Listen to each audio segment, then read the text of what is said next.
Bonjour à toutes et à tous. Aujourd'hui, je vous fais une vidéo pour vous partager un moment qui m'a fait sourire en communication animale. Alors, il faut savoir que j'ai quand même régulièrement des communications dans des situations qui sont relativement difficiles, comme par exemple les animaux perdus, où déjà les animaux sont confus, les gardiens dans un état de stress très important. Ou alors on peut me demander des communications, enfin en tout cas en ce moment c'est ça, pour des cas difficiles. Donc il y a eu des cas de maltraitance, des cas de... Enfin un passé vraiment difficile, des traumas encore très présents dans le mental des animaux, dans leur esprit. Et donc ben voilà, donc je travaille avec ça très régulièrement. Et je pense que parfois je dois manquer un peu de légèreté dans mes questions dans mes communications animales. Et il y a quelque chose qui m'a fait assez sourire, alors je sais plus si c'était hier ou avant-hier, où donc j'ai communiqué avec un petit animal, un petit chien, et j'ai l'habitude de poser les questions assez... enfin, c'est pas machinal, mais on va dire que c'est une habitude, quoi. Voilà, j'ai l'habitude de poser certaines questions parce que je sais que ça peut mettre en avant des comportements ou des problèmes du passé qui ont des répercussions dans le présent. Et donc là, c'était un petit chien qui aboyait beaucoup. Donc le but était de trouver pourquoi est-ce qu'il aboyait. Donc je teste en lui posant la question, est-ce qu'il a déjà été maltraité? Est-ce qu'il a déjà été frappé? Savoir s'il avait peur des coups. Et le petit chien me fait comprendre que bah, non, non, il n'a pas peur des coups. Ok, donc après je continue hein, le questionnaire un peu horrible, hein, mais bon. Je lui demande s'il a peur des voix qui portent fort, savoir s'il aurait pu subir de la maltraitance morale, parce que oui, oui, ça existe aussi chez les animaux. Et non, non, il me dit qu'il n'a pas peur de ça non plus, donc bon, moi je note. Mais c'est vrai que j'avais une tonalité intérieure un peu, pas triste, mais un peu pesante de toutes ces communications. Bah, malheureusement, des fois j'ai des oui, quoi.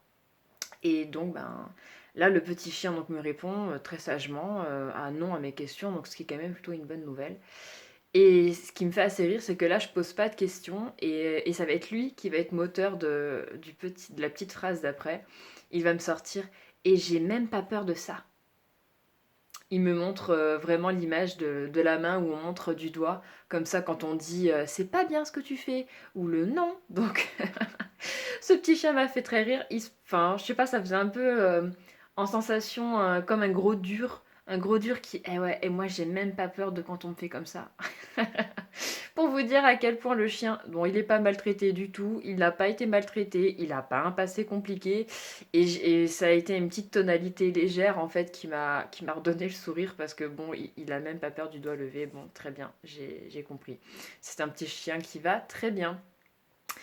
Voilà pour ce petit partage avec vous, pour vous donner le sourire également, j'espère. Et je voulais vous dire deux mots également sur la formation premier niveau, les deux dates que j'ai déjà postées, donc le 24 mai et le 21 juin.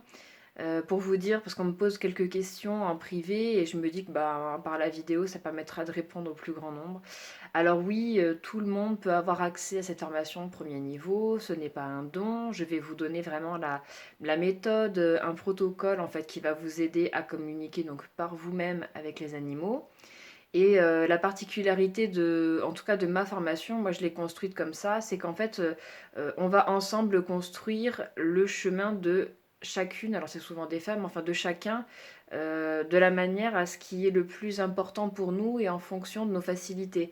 Donc c'est pour ça que je prends que 4 personnes et que j'en prends pas plus, parce que l'objectif est vraiment de personnaliser et de vous créer un moyen de connexion qui vous ressemble et comment dire, à la fin de la journée, donc vous allez avoir du coup votre moyen de connexion pour parler avec les animaux et également alors ce qui pour moi est la base parce que c'est ma manière de voir les choses, hein, les premières clés pour discerner le mental, de vraiment la communication. Pour moi, c'est vraiment très important de commencer par ça.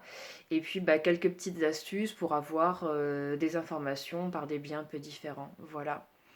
Voilà en quoi se résume cette formation deuxième niveau. Donc c'est sur une journée, c'est quand même assez intense, mais en tout cas c'est efficace. Moi je vérifie à la fin de enfin, à la fin de la journée, au milieu de la journée, que vous avez bien votre moyen de vous connecter. Et puis dans tous les cas, je vous suis sur un mois généralement, sur un mois, on crée un petit groupe, alors sur Facebook, WhatsApp, enfin ça dépend où est-ce que les personnes sont connectées.